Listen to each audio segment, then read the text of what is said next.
welcome to Pit Podcast. I'm Eric Cantona. Well, Eric, great to see you as usual. And are you enjoying a little tour of the country, telling stories about United in your football career? Yeah, to tell about the story of United, great memories, great time. A bit about after my career also. Yeah, a bit about my life. And how did it all come about? Because obviously since you finished your football, you've done more with acting and TV, haven't you? So was this a bit of a shot at the blue? Did you just thought, okay, why not? I knew before I retired from football what I wanted to do, because I was and I'm still passionate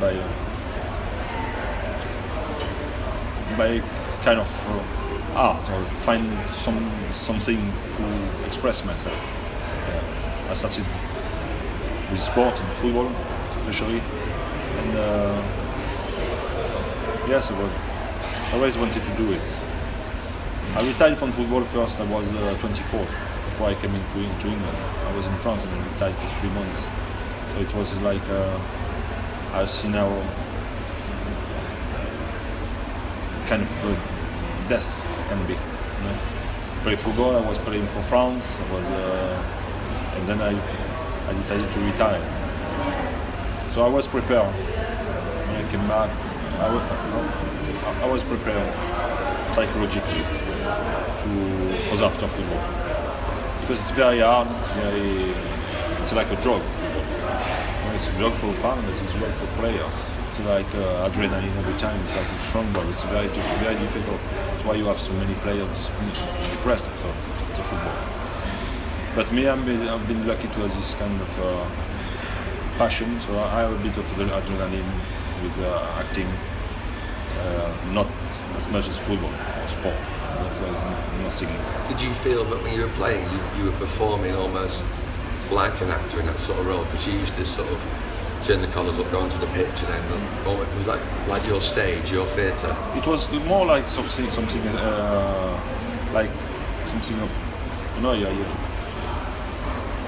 like obsession. For instance, I never thought before the game. Today you see some players score goals, and you can see that they thought about it all the week. They say, well, if I score a goal, I will celebrate in this way. And I never celebrated the goal in the same way. Never. Because I never thought about it. Because I love all the games are different. All the goals are different. If it's spectacular or not, at the last minute or at the beginning of the game, it's always different. I always wanted to don't think about it and just let it go how it comes, with spontaneity. It's why I never celebrate a goal like I did before. And sometimes good, sometimes bad, but I just don't care. Lots of people, Eric, thought that when you retired from football, it was a little bit too early. Other people thought, with respect, that like you, in your own way, like a great rock band who sometimes stop, or a great TV show stop, because they think they've reached the peak. Is that how you saw yourself? I said when I was 20, so something like 20 years old, to a journalist that I'm passionate by the game. I just play the game because I love the game. Of course, I'm a winner. I want to win, but I want to enjoy the game. I always wanted to enjoy the game, and I always wanted to win also. But I always said, when I will lose this passion, this fire inside of me, I will stop. And it came. So I was 30 years old. Of course, I would wish that it came much later. But it came at this time, so I didn't want to play like a robot or just for money. I don't care about that. I'm just interested about feeling alive. It's why I needed to express myself through many things. Thank you. In the summer of '95, it was widely predicted that you were going to leave United because of the press and the country after what had happened when you slipped into the crowd by accident that night. But was you close to leaving United, and did Alex Ferguson really come across Paris on the back of a moped trying to get you to stay? Yeah, because I have been banned for 9 months, so I train hard, very hard, but I couldn't play even a friendly game. And once I played the friendly games in the cliff, nobody was there, it was closed, but the journalist maybe was on the tree or something like this from the Sun or something like this kind of shit newspaper. You can't really call him a journalist, can you? Yeah. He's not really a journalist if he works for the Sun, is he? Yeah. Just someone who gets paid, yeah, go on, yeah. So he took the picture, and the FA says, blame me for that. So I was very disappointed, and I said, well, maybe. So I went to Paris, and Alex Ferguson came to Paris. Yeah, he's just like he's just like a father for everybody. Somebody that we love, really love, deeply love, and we respect. And it's very difficult to find in every kind of thing you do in your life, like even as a father, it's difficult to be loved and respected by the kids. He was able to do this kind of thing. It was a real skill he had, wasn't it, to manage certain players a certain way. He knew how to, if you tried to come down too hard and give you over the top discipline. What I'm trying to say is, like, he knows how to manage certain individuals. Lee Sharp tells a funny story. Once after winning the league, and at the town hall, Lee came in with a smart blazer on and a bit of a wrinkly shirt. And Fergie said to him, "Right, you find a week's wages." And later on, you came in with your baseball cap on, like a t-shirt and trainers and that. And so Sharpie went, "So what about Eric?" And Fergie turned around and said to him, "When you can play like Eric, you can dress like Eric." And I thought that was absolutely brilliant. I didn't know. But he is inspirational, and obviously United have struggled a bit since he's left. And do you think football has changed so much in the last 5 years, last 10 years? Do you think with Jose Mourinho now, he gets United, he understands it? He probably needed a couple of managers before to be unsuccessful for somebody else to come in. Do you think United are on the way back? I think United are on the way back to win. Yeah, because Mourinho is a manager wins, and he can win things for United. But I'm not sure that the fan of United, of course, they want to win, but they want to win in a certain way. Yeah. In a certain way, like a club like Barcelona. You can win, but you need to win in playing and enjoying football. But Mourinho, I think, is a clever and very intelligent man. And he started to play because he's very defensive. He plays in a defensive way, very defensive way. He used to play, and I think now he knows that the fan expects something else, and he knows that he has a player to play more attacking football, and he started to play more attacking football a little bit. It's starting to play.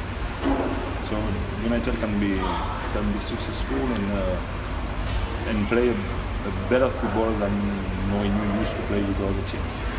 But which is more important for me, it's United is also a club with a strong academy of young players, and that's the identity of the club and the philosophy of the club.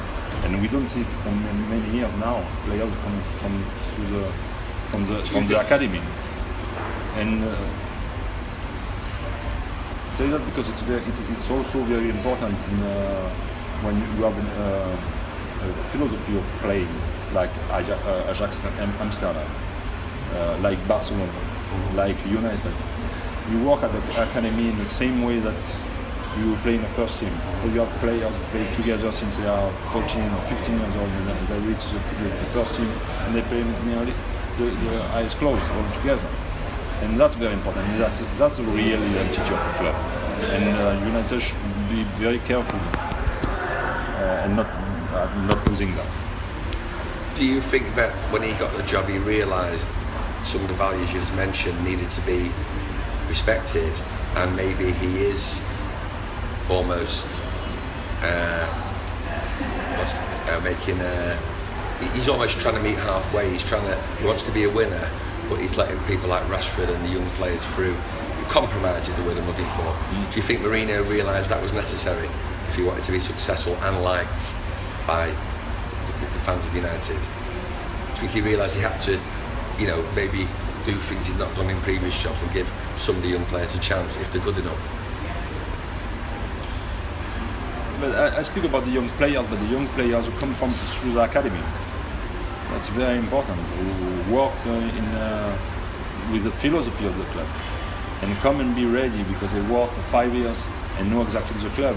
I remember when we were traveling for Champions League, some very young players came with us on the plane in the dressing room and feel the atmosphere and everything. Yeah. They didn't play, but they could feel it.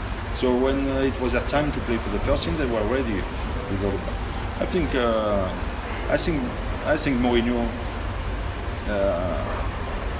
is a great psychologist and very intelligent man, and I think he's able to find a way to satisfy the fans and his own vision of the football and still win. Yeah, he has to find this balance. Maybe it will take a bit of time, but since the last few months we can see that it improved a bit. It's 20 in years. This way. Yeah, sorry, it's 20 years now since you retired this year. It's amazing for that. And it was, although we all respected it, I remember the day when the announcement was made in Manchester. It was a little bit like a funeral, a bit of a wake. People were like, because we knew it happened one day. Like when Sir Alex was going to leave, it would happen one day, but no one was really ready for it. And you've said before about how the fans still sing your name. Does it make you proud that people still sing your name 20 years on? Literally every game there'll be a song about yourself. Yeah, I'm very proud and it's very proud and touching and everything. Yeah, it's a great feeling. Yeah, but I'm a bit also worried that it will stop one day. It won't stop. I don't know. But it's yes, of course, it's a great feeling because I had a great time. My little boy, I've never seen you play. He's 7 in April, and he's. Don't know where he gets it from, but he's obsessed with singing songs about United. Don't know where he gets it from. And he runs around the house singing. He's going to Wembley again on Sunday. And about 6 months ago, I was reading at home, and he dives into me. I went, "What are you doing?" He said, "I'm doing Eric in the crowd." And that's right. And that is his generation. We went to a game, and someone gave him a badge, and he went to school yesterday with an Eric badge on there. He wasn't born till 2010. You know what I mean? And that is the modern way. I mean, and he said he went into school and the United fans his age started singing Eric songs at school. They're 6 years old, 7 years old. So you've got it going forever. I really appreciate your time. I know you've got a busy schedule, but the last question I want to say to you is: you scored some great goals, some memorable goals. Which goal?